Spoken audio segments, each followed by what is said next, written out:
Hey YouTube, coming at you with the video from a subscriber left who is using Shadow Fortress, and a couple people when it first came out with its buff was like Shadow Fortress is gonna be so good, and I haven't really seen it in action. So it says I wanted to have I wanted to have some fun in GBL, so I built up a Shadow Fortress because it's one of my favorite Pokemon. It's ranked 258 by PvPoke, but I still think it has some play. I paired it with Sableye as the safe swap since it's been a beast for me this season, and Gastrodon to cover Fortress huge weakness to fire. Yeah, I guess you are double weak to fire. Also, I just recently came back to the game after a long break, so I'm not as good as I used to be. Used to hit legend, now I'm stuck at ace. That is quite the... I don't... I was gonna say, I know you've been away from a while, but going from legend to ace is quite a different ranking, and plus you said 2400 here, so you're basically almost a veteran. I'm sure the more you play, the more you're gonna get that back. So yeah, let's take a look at this thing in action. Fortress into Marowak. So ground is neutral to you, but you Volt Switch is resisted. So we're going to have to safe swap Sableye here. Just getting right to the foul play right away. Going to throw right away because it 1 does chip, 2 burns time off the switch clock. Here comes the first Bone Club. You're non-shadow, so it won't take out, but put you low. Can you live one more? Perfect. Because now you get to this move, which is huge. They're probably going to shield because they can keep switch and have energy here. So it's not surprising. Yeah, I think you have to come Gastrodon, even though you'd hate to show your last Pokemon already. But unfortunately, Volt Switch is resisted, so you really don't have a choice here. Do get the Mud Slap down. What's going to come in? A Guzzlord. So you're up shields. Ooh, this is tough, eh? Because you have Volt Switch resisted too. And if they shield, you kind of have to instant swap. Okay, they don't.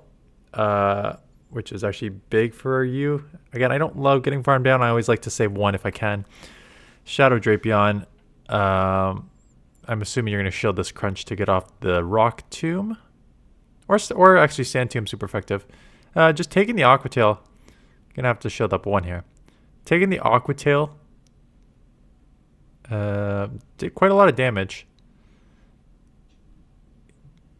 Sand Tomb is super effective, and it lowers the defense, so once we get that defense fall. It's such a bad move though, so even super effective and Shadow's Fortress, I don't even know if this takes out. No, it doesn't. And now you gotta burn another shield.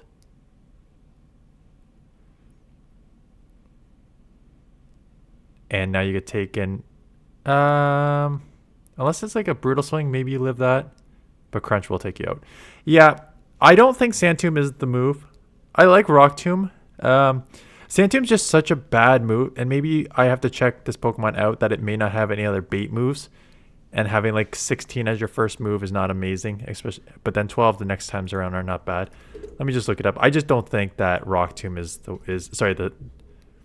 not. In fact, they're saying go Earthquake as the second move on PvPoke.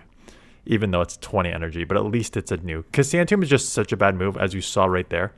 I feel like Rock Tomb can cover most things, and then that Earthquake will give you sort of a nuke. Maybe you probably need to play with it a bit different, but yeah, I don't think Sand Tomb is it. So, did you just lose shields and switch here? As they come straight into Drapion to deal with your Shadow Claw user. Have to go Dazzling Gleam because Foul Play is resisted, but they've got a shield, so if they want, they could just shield and put you... Okay, almost lucky that they did not.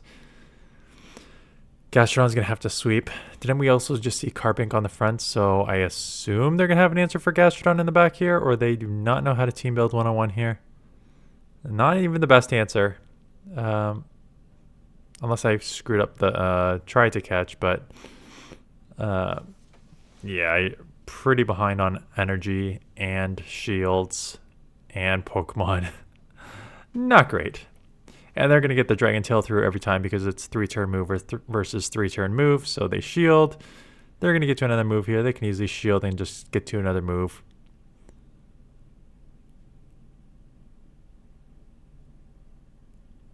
So I'll take you out here.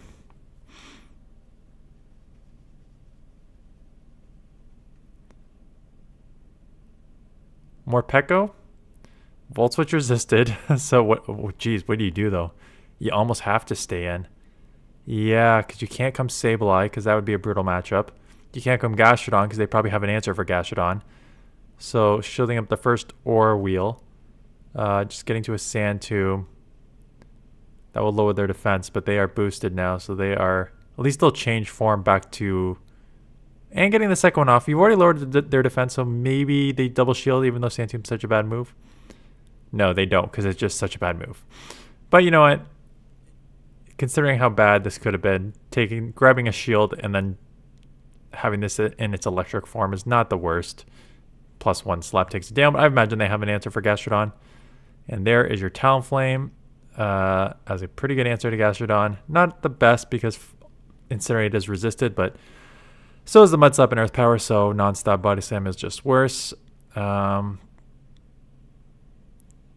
to shield up a potential nuke here, and it is Feraligatr in the back.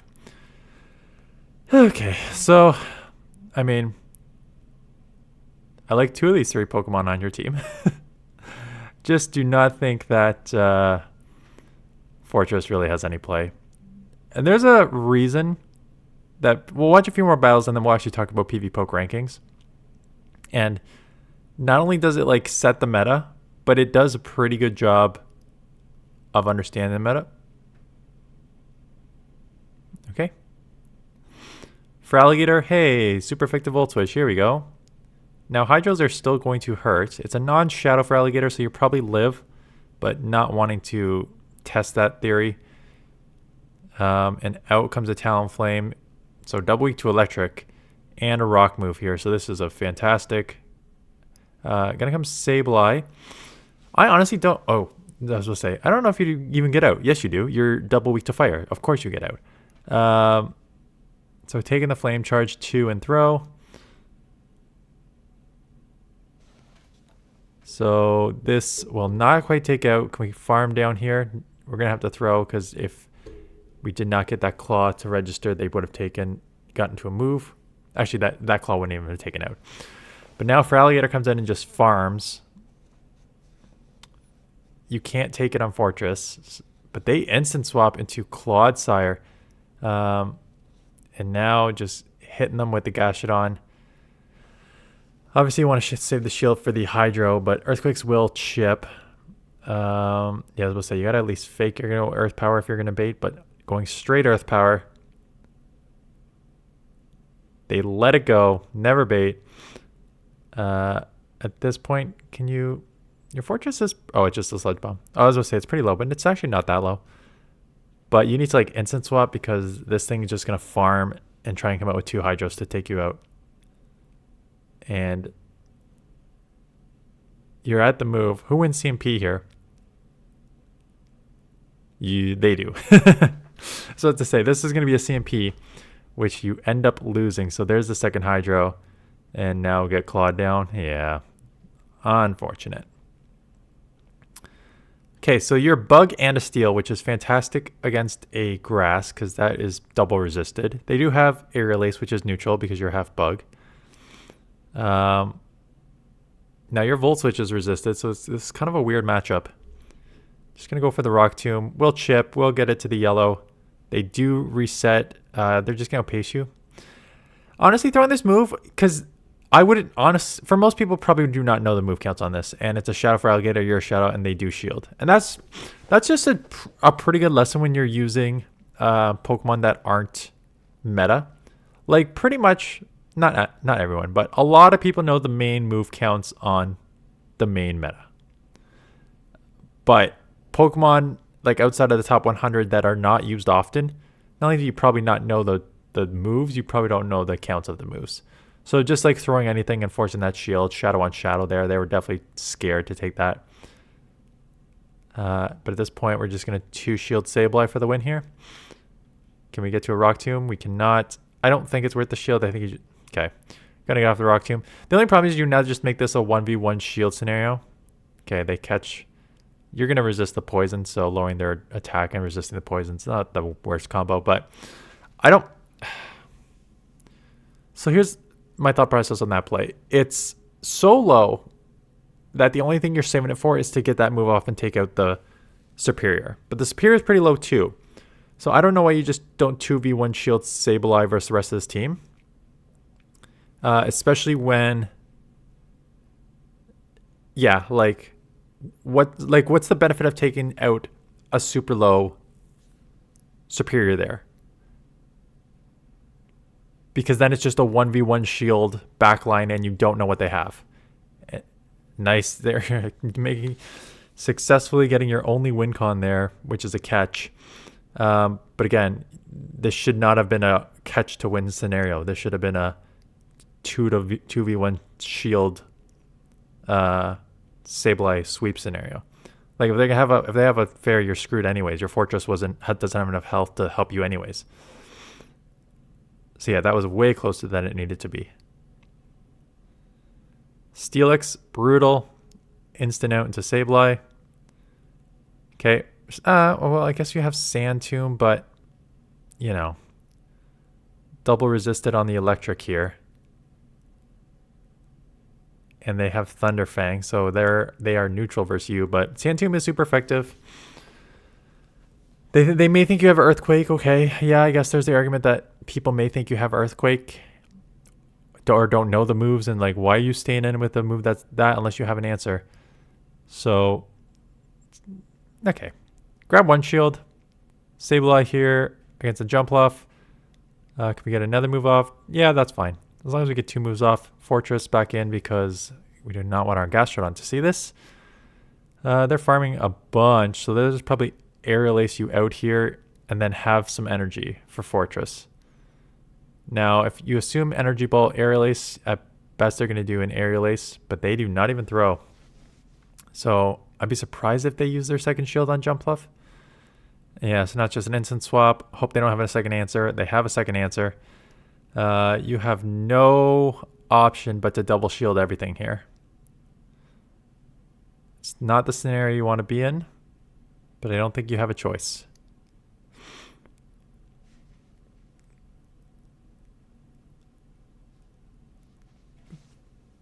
Because they may get to a... Well, they get to a third move here before you get to the next body slam. It's going to be close, but you don't have an option.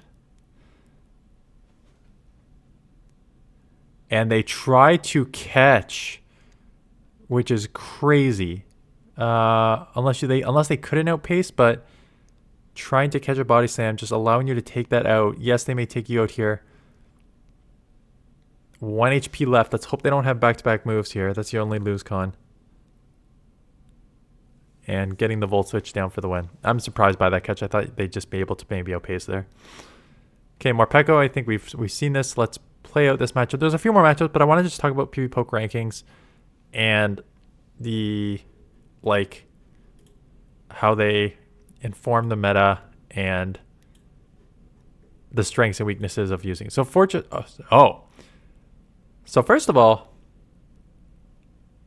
Shadow Fortress is 262, but regular Fortress is 127. So a significant difference here in their rankings for starters. So maybe regular Fortress has some play and maybe Shadow Fortress has less play. Like, that is a significant difference here. What's the difference in the win-loss record?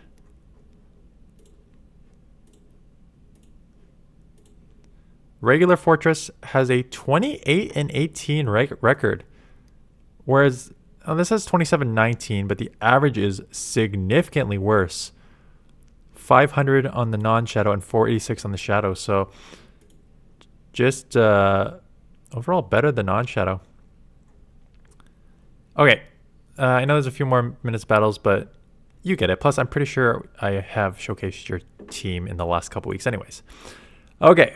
PvP Poke rankings. So, obviously, there's 2 things that make the meta. PvP Poke rankings and content creators. The amount of people that copycat content creators teams is too damn high. And then just understanding the meta and what is meta is really defined by PvP Poke. Now, obviously, the rankings are taken. The rankings are pretty, like, I would say like 95% accurate. Just because it is an easy sims in the 1 shield. You got like constants, right? 1 shields, even energy, how you play against the main meta will determine your rankings, right? So it makes sense that the rankings are accurate. There's two things with the rankings. Because people focus so much on them, it's easy to try to figure out what's counter meta. So I've had great success with this over the years, right? I was the first and pretty much only to use Kanto Ninetales as a core breaker to Trevenant, Registeel, Walrein. And then I was one of the first to use Togedemaru as a core breaker to Noctowl, Lantern. And it was Medi, which is obviously tough there, but just a great answer there. So you can find these sort of core breakers. If you look at like the rankings and understand how that defines the meta, you can start core breaking, right? And this is why I like look at Guzzlord, which is at rank 43. And I talk about Guzzlord all the time because like you got Mandibuzz, you resist Psywave on Lapras, you resist Psywave on Malamar, you beat the ghost of like Corsola, and Sableye is a little trickier now with Dazzling Gleam, but you resist Grumpig Psywave, you beat Dusclops and Dust Noir, you resist Shadow Claw for Alligator, you resist the Electric and Dark on Morpeko, right? So like the top 13 Pokemon there, you have play against all of them. So you can just, it's easy to find strong Pokemon like that, lower that core break. So that's why I think Guzzlord is pretty good. Cladle's now right. Cladle has now down to number 42. That's fun. Or has it always been that low? Because it's right above Guzzlord at 43. So that's the first thing. The second thing is, okay, so now, yes, okay, finding Pokemon in the... There's a ton of good Pokemon in these 40s, right? Guzzlord's at 43, Jumpluff's at 44. Sorry, Togedemaru, there's not using you when I have Morpeko. Guzzlord's at... Sorry, Golisopod's at 46. Toxapec's at 48. Blastoise at 49. So there's a lot of good Pokemon in like the 40s and even 50 range. You got your Galarian Weezing, and again, it's non-Shadow. I'd probably use the Shadow, but there's Wigglytuff and stuff like that. And then you're going down to like the 80 range. And the 80 range is truly Pokemon that you are not seeing this season at all. Registeel, who's seen Electrode, Lickitung, Ninetales, Whiscash, Machamp. There's some Talonflame actually, but Florges, Dugong, and Lantern, you're not really seeing this much this season. So it really falls off hard after, I would say, like 50. There's definitely some usable Pokemon after 50, like again, Wiggly's down here, Shadow Drapion's here. But again, that's the Sims though, because you're not using Shadow Drapion, even energy, even shield scenario. You're using it like multiple shield scenario. You're using it as a safe swap to get a hand on energy, and that substantially changes your win-loss record. So there's a lot of Pokemon in like the 50s and 60s that are okay. But then once you get past that, it's very, very hard to find Pokemon that work. And the reason it's harder to find the Pokemon that work after this is because the PvPoke rankings are adjusted based on the meta, right? So there's the Sims that you can do for like the entirety of like this list. So there's like 300, 400 probably like 500 plus Pokemon on this list. You can do like a Sims of like how good is this Pokemon against all 500 Pokemon, but that's useless, right? Because that's not how GBL works. GBL is selective. There's 40 Great League Pokemon that you're really going to see, 20 that you're going to see a ton, 40-ish that you're going to see, maybe 40 to 50 that you're going to see overall. So when you get down to like the 80s and 90s, they really don't have a lot of play. Not to saying that they're like completely useless. Like a Sandslash Shadow is down here at 97. I think that has play. Crest again hasn't been useful in Wilds. Wireless. Why would you use Wireless when there's Guzzlord? But like you can use theoretically like Arctibax at 109, Chargebug at 110. These Pokemon have some play, but they're just so limited against the main meta. If you're using these Pokemon, it's almost always with two other meta Pokemon to try to carry you. And that's exact same thing what we're looking at here. Like Fortress, I'm sorry, is not good. Especially the Shadow. Like the non-Shadow Sim's a lot better. But this one is just not good. But it's carried any sort of wins we're getting here is on the backs of the 2 meta Pokemon in Sableye and Gastrodon. And that's always been my problem with GBL, right? You can find nice core breakers in the 70, 90, 110 plus range, but those are one-offs. And then you really can't find usable Pokemon outside of like core breakers outside top like 50, 60. And that's, again, PvPoke is the one who sims it all and definitely like shows you what the meta is. But once the meta is defined, there's a reason that those Pokemon are outside of 70 don't really have play. And that's just the way GBL is, right?